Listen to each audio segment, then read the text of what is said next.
In half an hour on 5, a look at the effects of Tourette syndrome in the man who swears he's normal.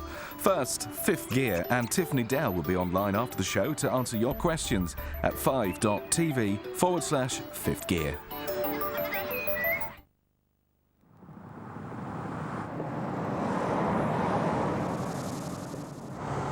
Have you got MoreThan car insurance behind you? MoreThan, sponsors of Fifth Gear.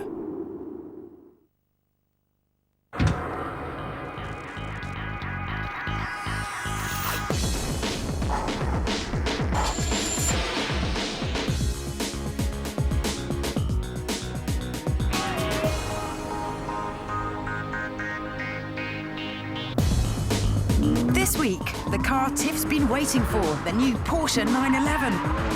And it's supercar versus superbike in our latest shootout. But first, let's save some money. Britain's fuel costs are soaring, so we're going to find out what sort of car will most reduce your fuel bills. Petrol, diesel or hybrid. And we'll give away the one that saves you the most cash in our latest Fifth Gear competition. We're going to test the most frugal four-seaters on sale. The most economical petrol is the 1-litre Daihatsu Charade, with an official combined fuel consumption figure of 58.9 mpg. Britain's most economical diesel is the 1.4 Citroën C2. Officially, it does 68.9 mpg. We've also got the most economical four-seater hybrid. The Toyota Prius uses both a petrol engine and electric motor, and the official figure is 65.7 miles to the gallon. We have filled them to the brim, zeroed the trips. All we have to do now is divvy them up. Come on, boys. This is a bit like that party we went to last night, isn't it? Huh? Less of the we. Behave, Jason. Oh, I've got the derv. I'm in the diesel. You've got the diesel? That means I have to have petrol. Oh, and I've got... Tiff's in the shed. Yes, results. Oh, no, I can't. Look, it's too small for me, Vix. That's a big car. I'm not listening. Join us later to find out what happens to the fuel figures when 3 racing drivers get hold of 3 economical cars.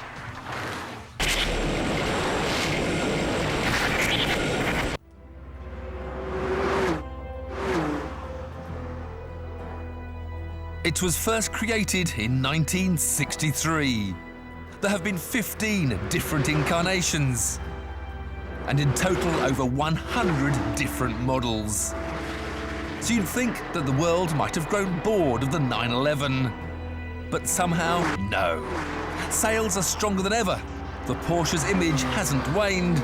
And even now, despite being around for over 40 years, the 911's only real rival is, as ever, itself. You see, Ferraris are now nearly twice as expensive. Jags, Mercs and BMW's new 6 Series are perhaps a bit too soft-focused. And exciting though a Maserati may sound, it simply can't match the usability, reliability and sheer thrill of driving a Porsche. So how do they stay one step ahead? Simple, by gentle, progressive evolution. Which means this new 911, or is it that one? No, it's definitely this one. Looks almost exactly like its predecessor. Until, that is, you start noticing the subtle changes, like a return to the classic oval headlamps, a slightly more exaggerated hip line to accommodate a wider rear track, and a more aggressive grille. So, as usual, most of the big changes are under the skin.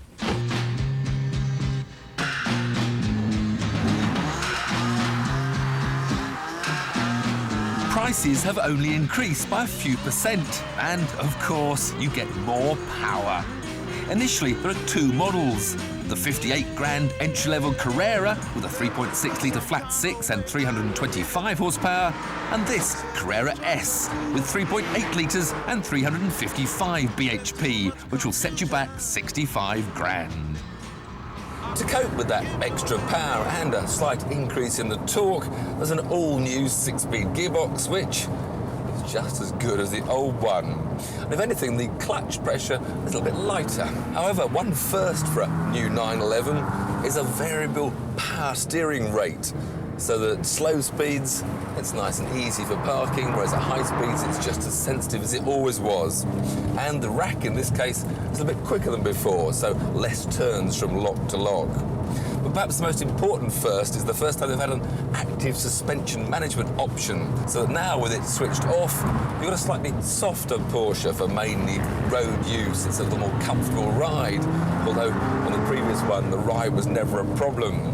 Now, however, if you want a more sporting feel, you can switch your PASM on and everything stiffens up nicely. The car actually lowers itself 10 millimeters as well to increase the aerodynamic thrust through the air. But one thing that never changes is that glorious wail from the flat six behind you.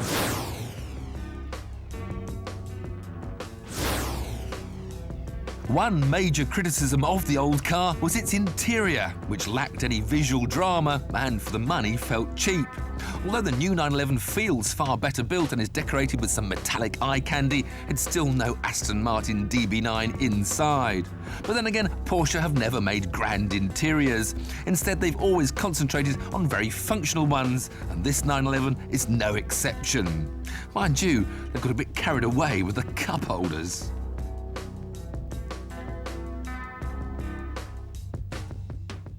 Although it does look like a carbon copy of its predecessor, Porsche have gone to great lengths to make this 911 more slippery through the air. All the body panels are new, apart from the one on the roof, and they've even added a new under tray to further reduce drag. Even these A-pillars are slightly more rounded, whilst they've added these fancy door mirrors, not only to allow the air to clean the side window, but also for it to flow more smoothly to the spoiler at the back. But then perhaps you'd only notice little things like that on an autobahn or a racetrack.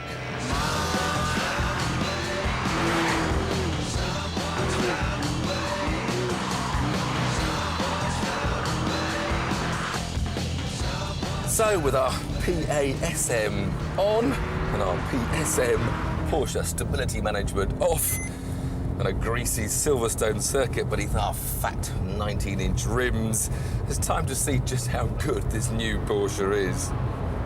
Oh, bit of understeer there. No, I hadn't expected that. The grip at the back of this Porsche seems to be amazing. Hardly any need for stability control at all if there's that sort of grip available in these greasy conditions. Again, the back seems to be planted, even when I'm on full throttle. But doubtless the tight twists of Club Corner, which is very tight. Surely the back's gonna kick a bit here. Oh, no, it grips well. Then the other way. Whoa, whoa, whoa. Well, the back went out, but not for long. Very easily controllable. Unbelievable that this car that was so famed for its dodgy rear end can be driven so hard in such greasy conditions. The gearbox a real delight out on the track. Slicking up to fifth gear now and pulling 127, 8, 930 miles an hour. Well, a little back end just went, but then again it goes back into understeer. This car is incredibly stable for one with such a wild reputation. But when you're right down to the tight stuff, it's time to play.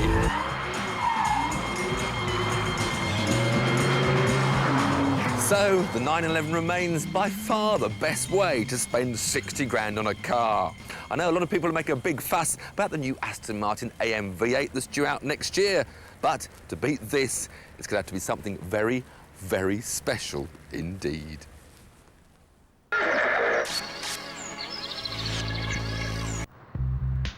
Britain's petrol and diesel is at its highest price for 4 years. We now have to stump up a bank-breaking £3.75 a gallon, making it about the most expensive in the world. This is obviously rubbish and means we have less money to spend on Exotic holidays. Motorbikes. Literature. School fees. My new bathroom. The girlfriend. Zzz. The girlfriend. Zzz. That's why we're testing Britain's most frugal four-seaters to see whether it's hybrid, petrol or diesel which will save us the most money. All boast amazing official MPG figures, but should you take any notice of them? Well, probably not too much when you look at the artificial way in which they're calculated. For starters, they're achieved in a laboratory, not on the road. A driver follows a trace on a computer to simulate an actual test route. The so-called urban cycle is an average of 12 miles an hour over 2.5 miles. The extra urban cycle is an average of 39 miles an hour over 4.3 miles. Those figures are then averaged out to achieve the combined figure. However, at best, these numbers are just something to aspire to, rather than being something we'll ever achieve in our test cars. I'm in the petrol-powered Daihatsu Charade 1. Count it, 1 litre EL. It has an officially claimed combined MPG figure of 58.9. OK, the Smart 4.2 claims to do 1 mile to the gallon better, but this has twice as many seats, it's faster, and at £6,295, 500 quid cheaper. I've ended up with the Toyota Prius. It is expensive at £17,545, but you do get 2 engines for the price of 1. The electric motor normally drives you along, and it's only helped out by the 1.5 litre petrol when you need to get a move on. Overall, it's supposed to do 65.7 miles to the gallon. Now, on paper, this is the most economical car here. The Citroën C2 1.4 HDI is £9,000 and will do 68.9 miles for every gallon of diesel you put in. That means I could go from London to Birmingham for 6.5 quid. Of course, all that's in theory. The reality of our test is that we'll be driving with typical fifth-gear gusto. And there's plenty of fun to be had, especially in the Toyota. You start to play a little game. The petrol engine does cut in seamlessly when you need it to, but the challenge is to keep it in electric mode for as much as possible, because then it's pretty much a free journey. With the engine off, you consume no petrol at all. The 500-volt electric motor only needs a boost when you're keeping up with faster traffic, so that's when the petrol engine turns on and you start consuming fuel. On a motorway, you end up with the same economy as a conventional petrol small car because you need that petrol engine boost as much as possible. But no matter what you drive, there are a few simple rules to help you save cash. You basically want to use the highest possible gear and use the lowest possible revs. Change gear too soon and the engine will labour. Change gear too late and you're using more revs, therefore more fuel. So learn to feel your car, learn to feel where the engine's pulling best, where it feels happy, where it's torquey. Mind you, it's not just your driving style that you should look at. Electrical devices like heated screens put a strain on the engine, so turn them off as soon as you can. And be aware, air conditioning increases consumption by up to 11%. Even cruising with the window open will increase drag and mean kissing goodbye to a few extra precious sips of fuel. Our test continues. Join us later to find out what proves most economical, petrol, hybrid or diesel. And remember, you can win the winner. To be in with a chance, just answer this question. What does MPG normally stand for? Is it A, miles per gallon, B, metres per gallon, or C, minutes per gallon? Call 09015 339955 to enter, or text GEAR plus A, B or C to 81555. Don't worry, we'll show that lot again at the end of the programme. Lines close at midday on Monday the 8th of November, and you can also enter via our website. Ooh, ah, ooh. MoreThan, sponsors of Fifth Gear. Test Drive is the new car magazine dedicated to in-depth reviews. So, whether it's a big car you're after, the best value car,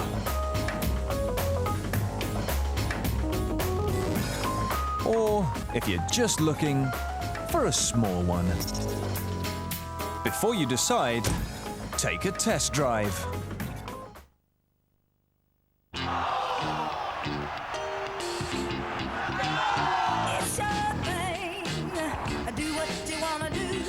6-speed manual or automatic transmission, all-wheel steering, 150 brake horsepower, and it's a diesel. The first diesel to perform like a Saab.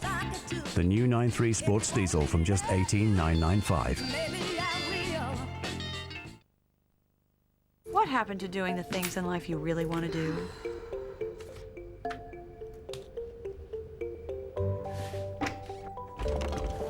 Sometimes you work the clays, and sometimes it...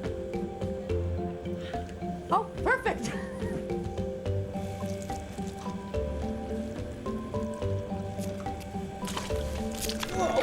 I probably need a couple more lessons. Open doors with Barclaycard. The key.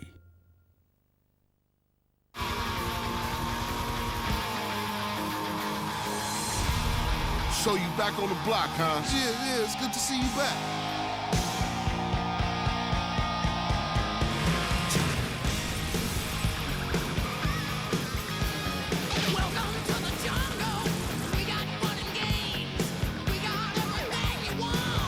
Grand Theft Auto San Andreas. In stores Friday on PlayStation 2. Certificate 18.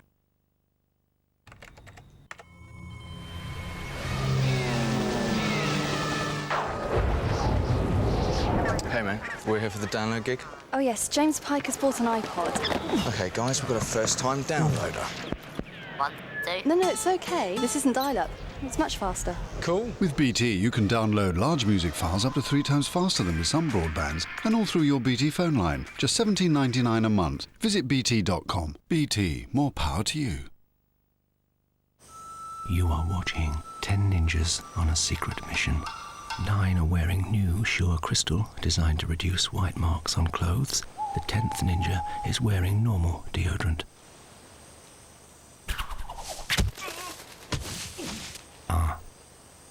Yes, you're now watching 9 ninjas.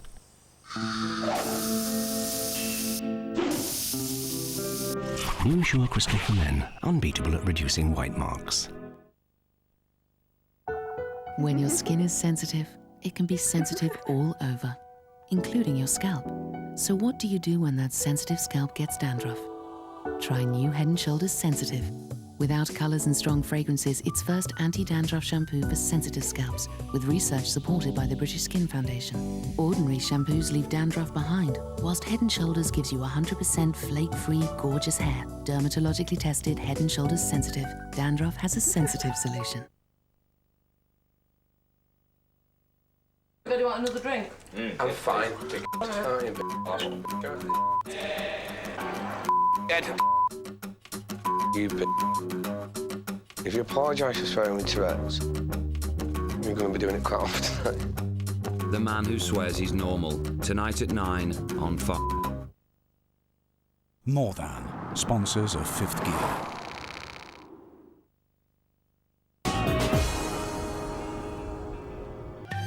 Welcome back to our regular feature, the Fifth Gear Shootout, where we put together 2 similarly priced or similarly powered cars and find out what you want to know. What's quickest? We've got more shootouts than ever planned for this series, and here's a little taster.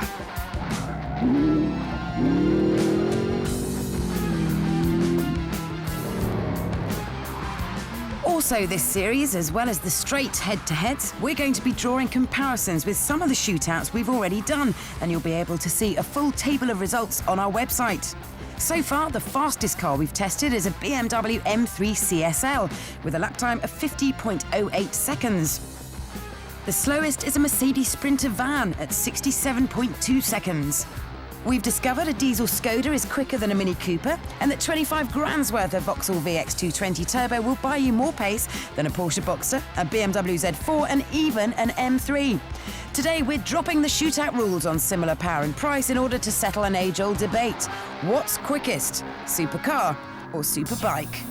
For the challenge, we put Tiff in Lamborghini's punchy Gallardo and motorbike journo Kevin Smith on Ducati's latest 999. Now, although the Gallardo comes with a V10 that develops 500 brake horsepower and will hit 60 in 4 seconds, the Ducati boasts even better headline figures. At 12 grand, it's 10 times less expensive than the Lambo, and because it has twice the power-to-weight ratio, it's a second quicker to 60. But let's not forget that Kevin has only 2 wheels to corner and brake with, whereas Tiff has 4 fat ones. Now, the first cars I drove seemed a bit understeery, but this Gallardo's a bit frisky, especially on cold tyres. Once they warm up a bit, it seems to be safer, but at first I've been having a lot of fun with this Gallardo.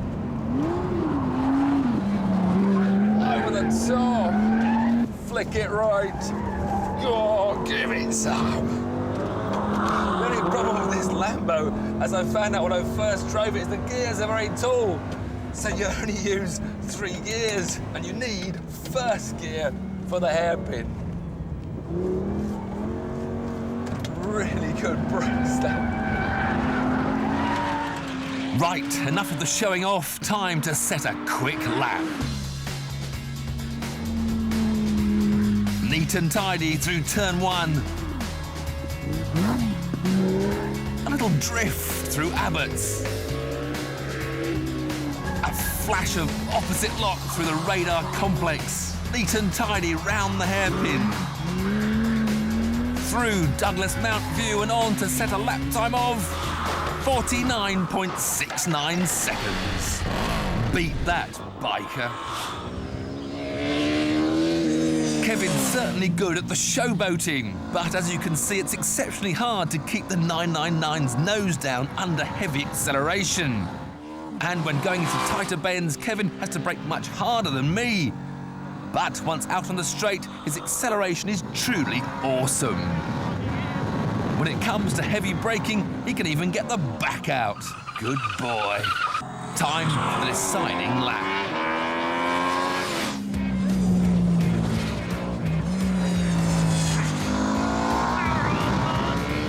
Incredibly, by the radar complex, the bike is 0.18 of a second ahead.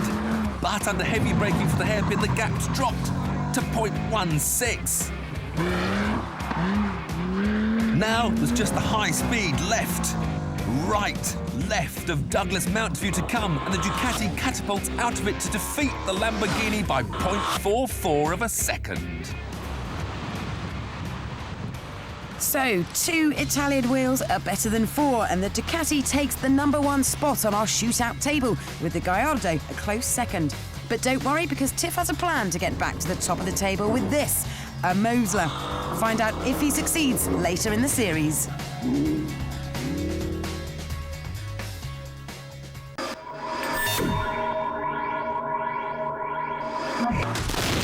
Here on Fifth Gear, we're getting a name for crash tests, and we don't just stop at our own.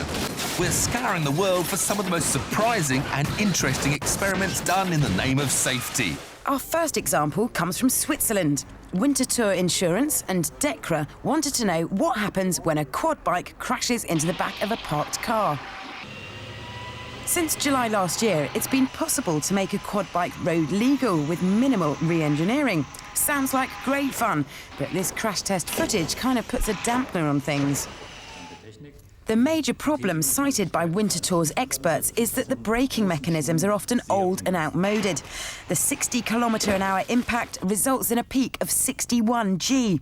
The rider's upper body crashes through the boot, with his head sustaining serious injuries after striking the roof.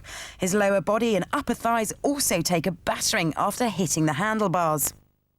Wearing a helmet and protective clothing would greatly reduce the risk of injuries, yet it isn't a legal requirement. But maybe after watching this, you'll think it blooming well ought to be. And if you're into crash tests, don't miss next week's show, when we stage our fastest crash test ever.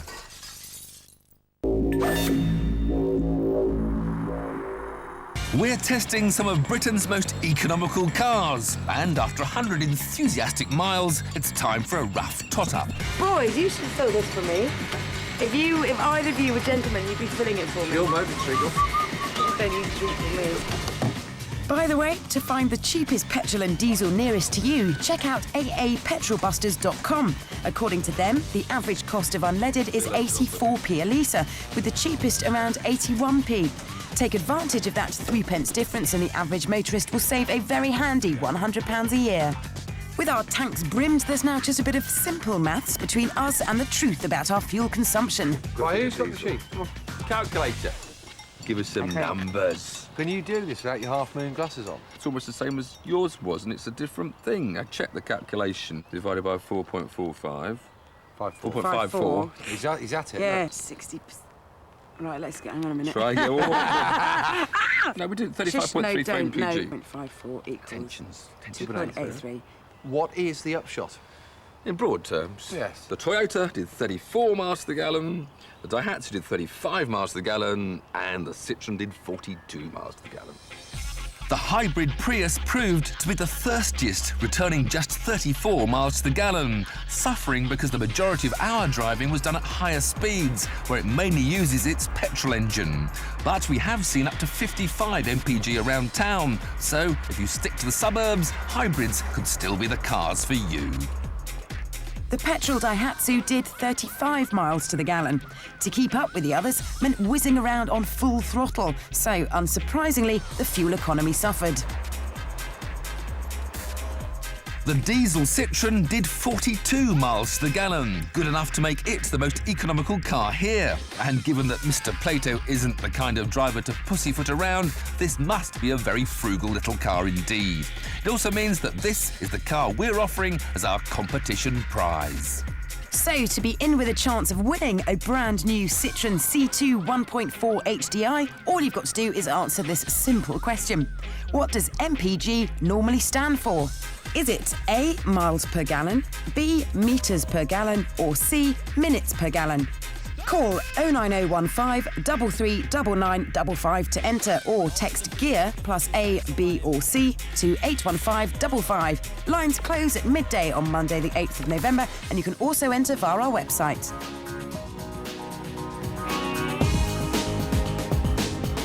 So have you got a question you'd like to put to Tiffany Dell? He's online now, ready, waiting for a bit of a chinwag. Log on to 5.tv/5thgear.